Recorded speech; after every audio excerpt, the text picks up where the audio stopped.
Holy shit, guys. Fargo is about to get insane, and all it took was 2 words to confirm that. Hey guys, it's Kevin and Mark for Fargo, Season 2, Episode 4, Fear and Trembling. And obviously, I was looking forward to this episode. This is probably my second favorite show that I'm watching right now, my favorite being The Leftovers. But this show, just damn, this episode was so good. I mean, this was the best episode of the season so far. So much great just character moments in this episode, but also some huge choices. A lot of this episode revolved around these choices that characters have to make that they don't necessarily want to make, and these the decisions they have to make that are inevitable, but they don't really want to. And I definitely really love seeing that, and I thought this episode was amazing, and also just a really, like I said, great character episode. It really furthered a lot of the characters very well, starting with the opening scene, which let's just get to because it was a fantastic opening scene. In fact, I think the opening scene in this episode was the best opening scene we've had since the opening scene in the premiere. Which I definitely really love because it kind of throws us off a bit. The opening scene in this episode does throw us off because we actually don't start in 1970s Fargo. We don't start there. We start in 1950s Fargo. Basically, we get to see Otto before he had his stroke, and I like seeing Otto as a gangster when he was younger, when he was a father to Dodd. I definitely really love seeing that because we haven't seen Otto not be an old man. We've seen him as an old man, we've seen him bedridden, we've seen him in a wheelchair. That's all we've seen of him all season, so I definitely like that we saw that in this episode. And by the way, guys, not that I haven't loved this season, it's just this episode I think was the one I was most into, the one most invested in, and it just showed how great of a show this is going to be. And with 6 episodes left, I have no idea how we're going to be able to wrap up what happened at the end of this episode. I mean, if what happens in this episode is really going to happen, I mean, things are about to get insane, definitely. But let's just get into it. So Otto is taking Dodd to see the fictional film Moonbase Freedom starring Ronald Reagan.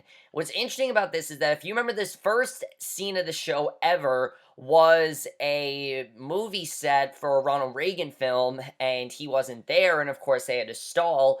So I'm kind of wondering if this was the film, if this was the film we're supposed to see, if that was the film they were talking about. It's a little small thing, but I like how they're actually connecting it there. The fact they're actually paying attention to that really shows how great of a show this is.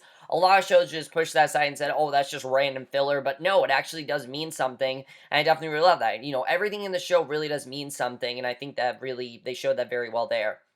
So, you can tell that, Dodd, I like seeing Dodd younger as well. He's really into the movie, but Otto is clearly there for business. He is not there for the movie. He's meeting with a man whose identity is kept anonymous. I like that they don't reveal what his name is because that's not what's important. What is important is that this is the man who killed Otto's father. And basically, he did this to gain control of what the Gerhardts apparently took right back, and to make sure he stays on the throne, the guy is planning to eliminate Otto, and right in front of Dodd. He's planning on just killing Otto right then and there, and a different guy is about to shoot Otto when Dodd sticks a knife in the back of the man's neck. Otto then kills everyone left in the theater, and this shows why Dodd is so violent. Why he's so violent, why he is always so intense about everything.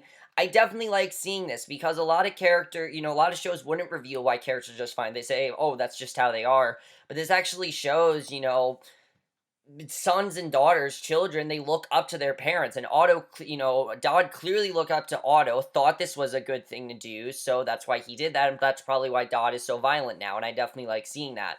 And it really goes well with the present day scene, where we see Dodd's riding in a car with Charlie, and the two are talking about the young man's future as some kind of professional, but Charlie wants to go into the family business. Dodd wants to in the future, but Charlie seems to be interested in the family business, but Dodd doesn't really know he's going to be able to do this because he has cerebral palsy and doesn't have use of one arm.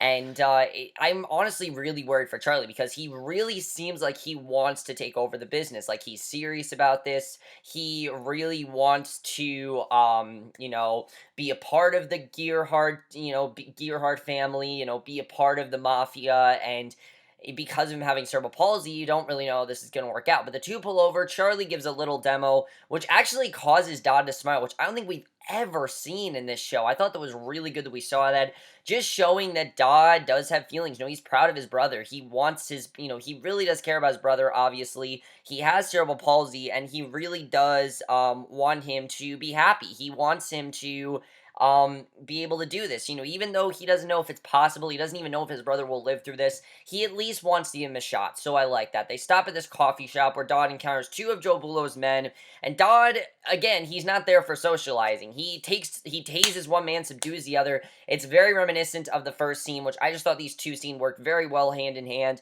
Then he tells Charlie to just kiss the guy right then and there, but Charlie doesn't do that. He punches the guy. It takes Charlie 2 punches to knock the man out, and Dodd then grabs donuts for the chew and they leave, and Charlie just showed that he is pretty capable. He is pretty capable of, subduing these men and taking over, and I definitely like that. So I don't know if there's going to be a power struggle between Dodd and Charlie. I don't think it's going to be that, but I do think that Dodd is going to try to get Charlie to possibly join the business. I'm just very worried, especially what happens at the end of this episode for Charlie, and we'll get into that because I'm definitely very worried about him. But then, of course, we see all the characters going through their daily routines, which I always love seeing. It's just a really great way to see each character. And we then see Betsy and Lou. Now, as much as I loved, and I have to say, something this episode did very well was get me into the Gerhardts even more. Not that I wasn't already into them. I'm not going to say this episode made me care more about them. It just made me a lot more invested in their story than I was, because I already really loved their story.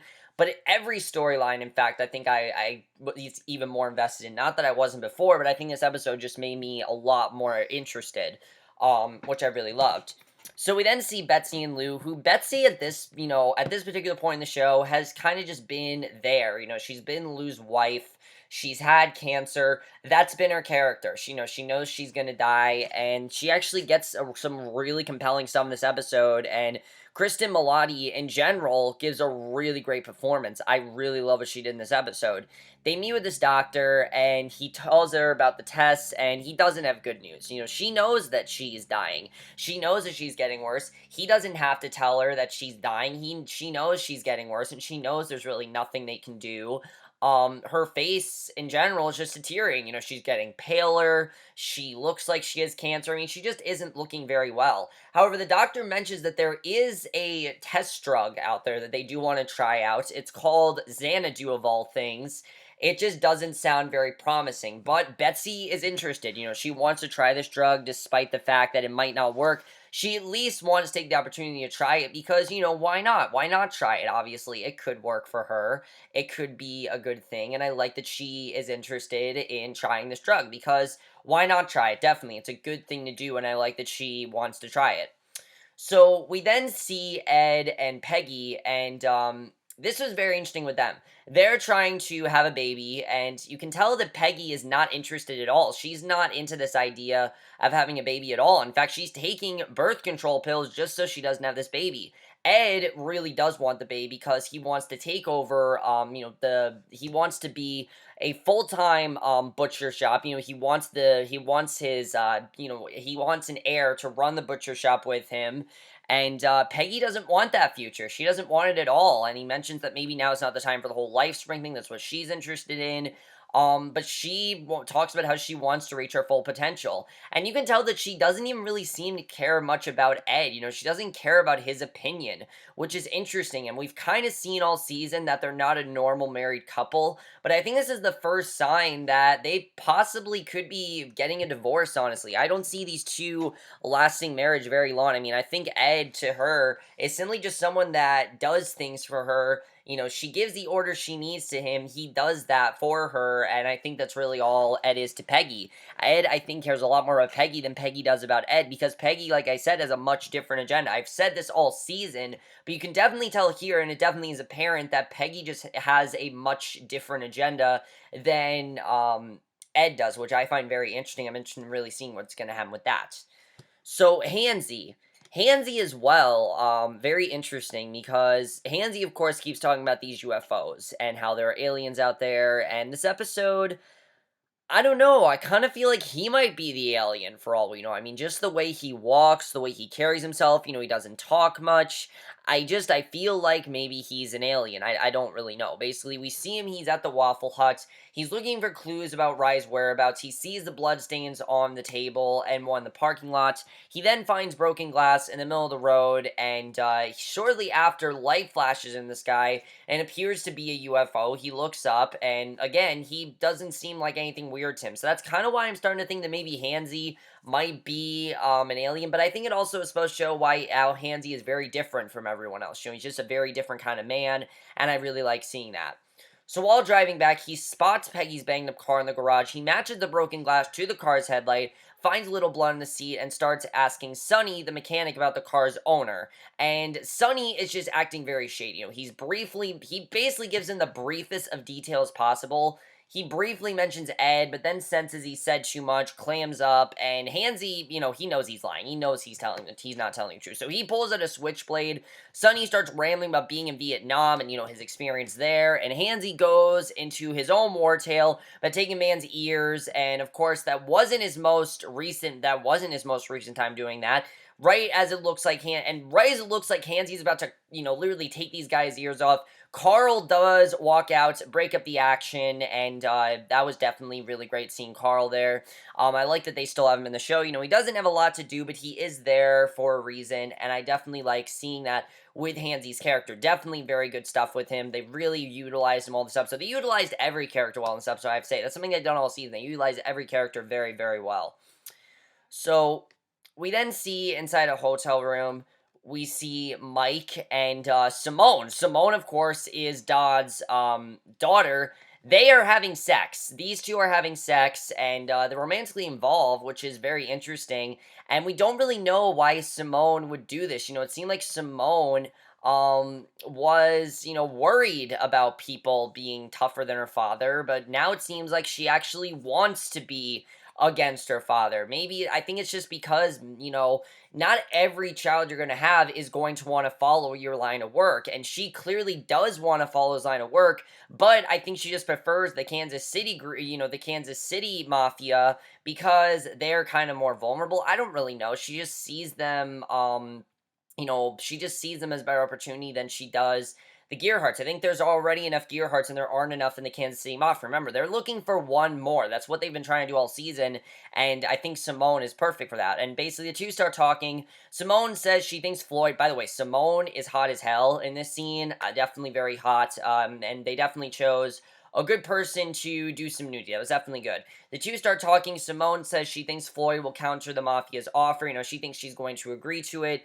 but she doesn't know about Dodd, and she just casually says, oh, you know, we're probably gonna have to kill him. I mean, like, I like how casual she is about it, and basically, he keeps talking about how they had, you know, the sex that they had and everything, and it seems like these two are going to work together, which I think is definitely going to be very interesting to see what they do with Mike and Simone for the rest of this season. Definitely some very interesting stuff there, and I don't think one of them is going to make it. I mean, again, especially what happens at the end of this episode, one of them is a goner. I know that for sure. One of those two is a goner. I don't know which one. Maybe, honestly, Mike is very powerful, but Simone seems just as powerful, so I'm not really sure. Hank and Lou then meet up with Carl and Sonny, who are reporting the incident with Hanzy. The two of them point out the damage to the car, which doesn't seem to add up. You know, they can just tell that there's something going on with this car, but it doesn't seem like it was just simply a car crash. It seems like there was something more to it. That this was deliberate. And Lou recalls Ed's nervousness back at the butcher shop, and he's on to him. He is on to him. And of course, that was when Ed was grinding up Rye's meat. And of course, Lou didn't know that, but Lou can tell that there definitely is something strange going on, because it does not look like this was accidental. It looks deliberate. You can tell by the car, and I said that there's no way that this plan is going to work. You can already tell it's backfiring, and Lou's not stupid. He knows what's going on, and I definitely like seeing that. I definitely thought that was very good. So the Gerhardts then sit down with the Kansas City Mafia, and surprisingly, Bear is not eating. Probably the first time we've seen Bear not eating and munching on something. Floyd then actually doesn't agree to the deal, and Joe is obviously upset. He's like, how can you not agree to this deal? We've given you 48 hours. Because, you know, they gave her I think, you know, reasonable amount of time, but she just didn't agree to it. She didn't agree to it because she wants to make a counteroffer. Now, this counteroffer we knew was not going to work, okay? This is not actually going to happen. There's no way this is going to happen. There's no way it's going to work, and you just know it's not going to happen. She actually wants the two groups to run the town together, and as much as that'd be great for them to do, they both want power. The Kansas City Mafia, obviously, they want power. It very much goes back to that first scene with Dodd and Otto. Why did Otto kill Dodd's, why did that man kill Otto's father? Because he wanted the power and he wanted to kill Otto. And this is very much what the Kansas City Mafia wants to do. And she says that despite being an old woman, being 60 years old, which is just incredible, and I have to say, Jean Smart is killing it. She was amazing in this episode. This was the episode that really made me love Floyd more as a character. I think she's been a great character so far, but this episode particularly really showed how great and strong of a character Floyd really is. Because, she has an agenda. She has hopes and wants and needs, but she knows it just can't happen. And she says she's still strong. She doesn't fear the challenge or war. Joe says he would consider the offer to split the territory, but he's not sure he can trust the family. He just doesn't know if they would want to work with him. And Dodd, of course, especially Dodd, because Dodd is just very violent and obviously has gone over way too many of Joe's men. So he really is not sure if he wants to do this. And Dodd can't sit quietly, so Bear takes him out of the room.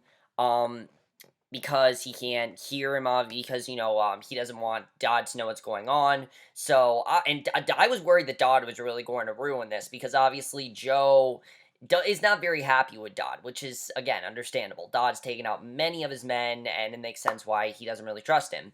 So outside of another doctor's office, members of the Gerhardt crew are trying to take Otto home when they're ambushed by Mike and the Kitchen brothers, and two men and a nurse are just killed right on the spot. I mean, that was crazy when that happened. I thought they were going to kill Otto. I mean, when Mike took off Otto's hat, I thought he was just going to blow Otto's brains out right then and there. That was pretty crazy. But Otto is left alive, and Joe says hi. Mike says the three, and basically, and Mike says that Joe says hi, and the three leave the old man alone in his wheelchair in the middle of the parking lot. And it's probably the last thing that they could do. It's probably the last act that they could do that leads Floyd to come to the conclusion that she has to come to at the end of this episode that I will get to. But after this scene, it's pretty inevitable what's going to happen here. You can just kind of tell what's going to happen, and I definitely like that. I mean, this scene was crazy. You knew that there was no way, this scene confirms there is no way that this deal that Floyd just made is going to work. Obviously, Mike is targeting, people innocently, and it seemed like he was going to kill Otto. He threatened Otto. There's no way that they're going to work together. There's just no way. So, obviously, something else has to happen, and this deal is not going to work. So back at the hotel, Joe says the counteroffer has been rejected. They're dropping their price, and the family has the night to reconsider. And he says anything other than unconditional surrender, they'll wipe out every last Gerhardt off the face of the earth, and he just plans on killing every single one of them. So you knew that Joe was not going to take this deal. They have completely rejected it, and they need something else because that's just not good enough for them. It doesn't benefit them. It might benefit the Gerhardts, but it does not benefit them, and they have their own agenda, and obviously it's not what they want, which I definitely like seeing.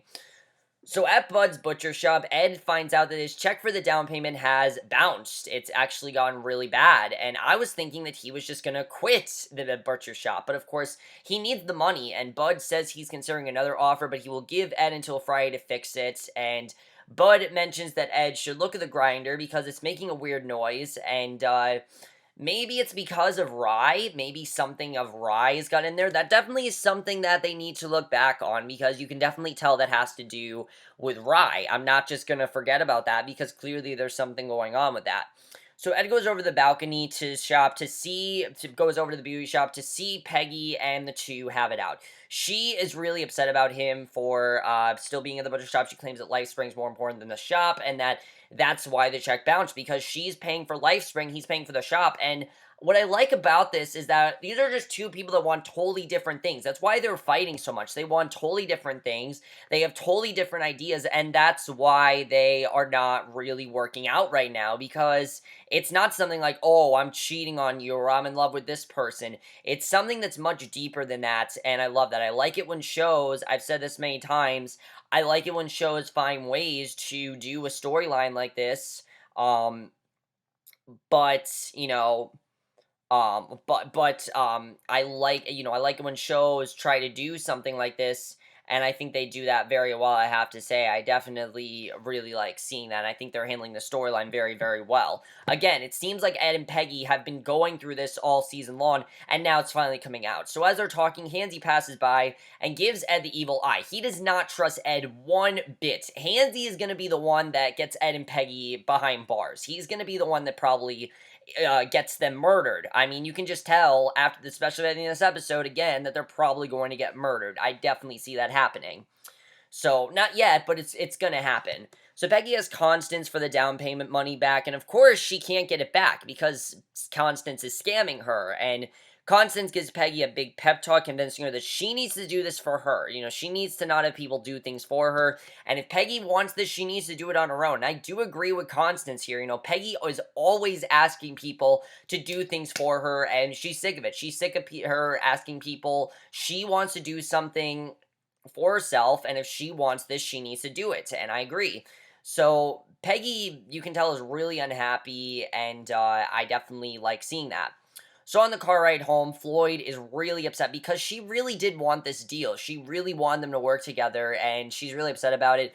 Dodd's really upset too. I think it's mainly because of Charlie. He really wanted Charlie to work, and now he knows that there's no way that's going to work out. You know, maybe if they were to team up with the Kansas City Mafia, maybe Charlie could be in the Mafia, but he can't now. And Bear, you can also tell, is really hungry, and it's just really sad. I definitely felt bad for them in this scene.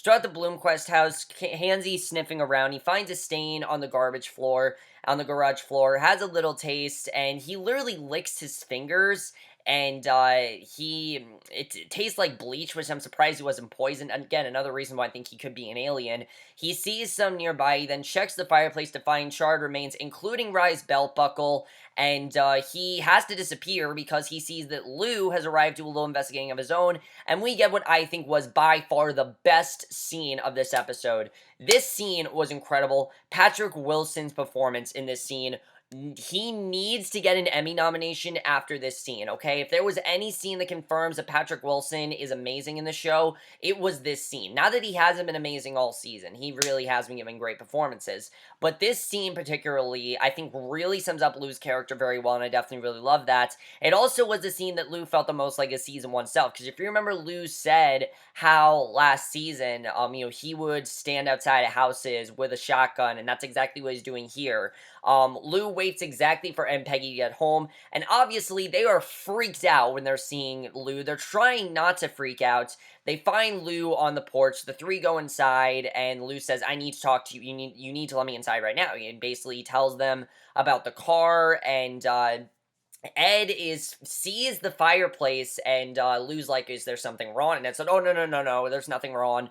And Ed has a neck brace on, basically to cover up their story. You know, the story that Peggy wanted them to make up about the ice and him slipping on it, and the fake accident. It's bullshit. It doesn't sound believable. As much as they want to sound believable, it sounds like bullshit. It doesn't sound true. And Ed then notices that the fireplace screen has been moved, and he's a little freaked out, and you can tell that's definitely a problem. But then Lou begins to ask if he would find blood in the car, and this was very interesting that we saw that, because he knows that they're lying, and this story that he goes into is very interesting. He asks Ed if he was in the Vietnam War, and Ed says that he wasn't. He was not in the Vietnam War. He's the only character in the show to not be in the Vietnam War, because we know that Hank was. We know that Lou still suffers from PTSD. I'm assuming that most of the Gearharts were as well. I mean, it just seems like Ed is kind of like the lone wolf on this show. Honestly, he is. And a lot of this is due to Peggy. You know, Ed is at fault here, but that's only because he's agreed to do what Peggy wants him to do. And again, that's really why I feel that Ed's the lone wolf. He's the only one that hasn't done something really, really bad. Even though he did agree what Peggy wanted him to do, he's kind of, like I said, the only innocent one, I have to say. Well, Hank is too. He really hasn't done anything bad, but I'm talking about, like, in terms of characters that have big conflicts and have made problems, Ed is probably the most innocent of the bunch.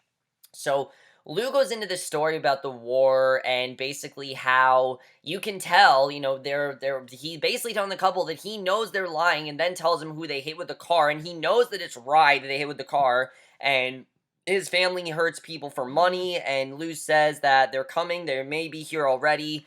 And he basically says that, you know, when he was in the war, they could see people with blood on them, and they gave this look that basically showed that they're already dead. And of course, since Ed wasn't in the war, he does not recognize that look. And I thought that was a very powerful scene. Not only does it show what Ed saw in the war, but it also showed that he does not trust Ed and Peggy one bit. You know, you can just tell he does not trust them one bit. He's not falling for their bullshit. He's one of the few people that probably, no one really, it seems like nobody is falling for their story because it just isn't, possible. It doesn't sound true. There's no way that this was an accident. And the two are continuing their free story. Lou says now would be the time to confess. And I like what Lou says. He says, look, confess, I can help you. He doesn't want to hurt them. He wants to get them out of this because he knows that things could get worse for them. And, he's saying, look, just tell me what happened. I can help you because he does want to help them out. But Peggy just tells him to leave. And he, basically, Ed says to do himself a favor, lock the door. And basically, Ed tells him it was accidental. That's all that's happened. And Lou leaves. So as much as he wanted to help them, they don't want his help because that, was very interesting. I definitely love that scene, I have to say. But it really shows the impending doom for what Ed and Peggy are, and that is perfectly followed up by the scene that changed everything going on the show. 2 words is all it took. 2 words is all it took for things to hit the fan. Because Floyd is comforting Otto. Baron Dodd asks Floyd, what the hell are we going to do? Okay, they've lost this deal. They're not going to be able to, work together with the Kansas City Mafia. So what are they going to do? And Floyd says 2 words, and all she says is, it's war. And yes, she has now declared war on the 2 gangs, and I don't know what's going to get crazier. I mean, this is going to be insane. The fact that they're going to war. They should have just ended the episode here, but they don't end the episode here. Because things get really interesting here. Because Betsy is looking at her pills. She's obviously wondering if she has the real ones or the placebos because the doctor had told her that there are real ones and then there are ones that are fake. And she doesn't know which one she has or if this is even going to work. She gets her to find Lou outside. He can't sleep. He says he wants to make sure that they're safe. And he obviously knows that there's a war coming. And that's the episode. And I thought that was the perfect way in this episode. What an incredible episode this was. Oh my god, guys. This was such an amazing episode. Really, just wow. This war is going to change so much. I mean, so many characters are in danger now. Ed and Peggy, I don't think are going to die yet, but they are definitely going to die. I mean, if they would have just told Lou what they're doing and would have come clean to him, they probably would not be in danger right now. They'd probably be relatively not safe, but I think they'd be a lot safer than they are now if they would have just told Lou the truth. Then, they wouldn't be as in danger as they are. But I definitely like seeing that. Let's talk about Betsy. Which does Betsy have? Does she have the real pills or the placebos? Is this doctor screwing her over? Does this pill even work? I mean, we know that Betsy obviously dies, which is really sad. But we'll have to see what happens with that. We did get one callback to season 1 with Molly. Lou did talk about how he wanted to take her ice fishing, which I like seeing as well, because of course we know that he was going to go ice fishing with her in season 1. She, of course, didn't want to, but I like that scene as well. Let's talk about the Gerhardts in general. They are definitely in danger, and somebody is going to die next week. I know that's going to happen. I mean, they've declared war now. Things are going to get insane. The 2 characters I'm most worried about are Charlie and Simone. And Dodd. Those are the 3 characters I'm most worried about. Simone, because she's working with Mike, and Mike, obviously, now they've declared war, things I think are going to go very different between Mike and Simone. I don't really know what they're going to do. Simone has to choose a side here. Does she want it? I think she's chosen a side, but of course, they don't know that she's chosen a side. Dodd has no idea that his own daughter has turned against him, so does she want to work with them or against them? She needs to choose a side of really what she wants to do there. Charlie, I'm very worried about, because obviously he wants to join the Mafia, and I think Dodd wants him to join as well. Now they've declared war, it's not safe for him. He needs to stay far, far away, because it is not safe for him to join at all, and it's not going to end well. To see what happens with that. Let's talk about, Hanzy. Hanzy is a very interesting character. what's going on with him? I kind of feel like he's an alien or just there's something going on with him, but he definitely does not trust Peggy and Ed whatsoever. He is completely against them, and he's going to end up screwing them over most likely. I wouldn't be surprised if a lot of people find out about their secret. I really would not be surprised that happened. And that, of course, would get even crazier between the Kansas City Mafia and the Gerhardts because then they'll know that Rye's dead and they'll try to weaken them because they already have one down. And we'll have to see what happens to that because, again, they don't know that Rye is dead. They don't know that yet. And I don't know when they're going to find out, but they don't know yet, and I like that. I mean, that's what's great about this, that they don't even know that Rye is dead yet. That's what's so crazy here, and I love that. The other thing to talk about is how are we going to resolve this in the next 6 episodes? I don't know what we're going to. I mean, we have 6 episodes left, and now they've introduced this. I don't know how they're going to resolve this. This is going to be insane to see, but what an incredible episode this was. Also, the whole thing with Ed and that noise in the machine.